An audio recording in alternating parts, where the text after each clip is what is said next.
Let's actually start with circumstantial evidence. Okay, circumstantial would be billions of people believe in God, it's deep in the human psyche, and presence of design and purpose. Well, is that true? And again, it's just circumstantial, but remember, we've got the origins of the universe, so let's go ahead and add circumstantial. Again, we're building a cumulative case argument. Is it a coincidence that why are there so many early pagan accounts of creation that similarly match the Bible Genesis account? Chinese writings by Taoist Lao Tzu flourished in China in the 6th century BC. He said, "Before time and throughout time, there has been a self-existing being, eternal, infinite, complete, omnipresent, outside this being. Before the beginning, there was nothing." Lao Tzu, Tao Te Ching, page 13. This is clearly from no copy of Genesis, which was not available. The knowledge of God is in fact and indeed innate in the human soul. It's an interesting point. Early Greeks, in the Theogony of Hesiod, 8th century BC, an account of the creation of the world that sounds remarkably similar to that of the Genesis account.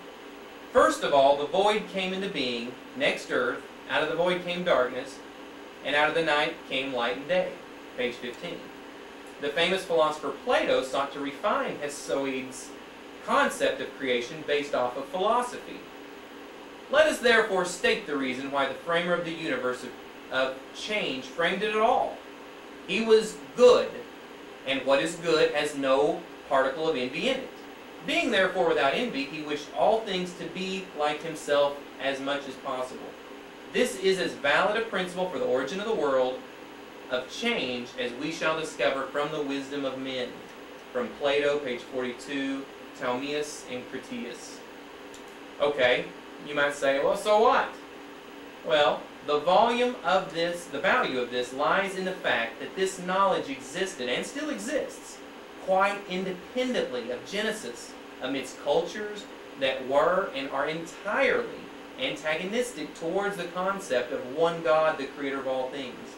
It is a built-in awareness that a creator exists, which is actually a very interesting point from a philosophical standpoint that ties in what we'll talk in later is a moral code, a human predicament that is built into everyone. And you see that from today throughout all the past history that we have.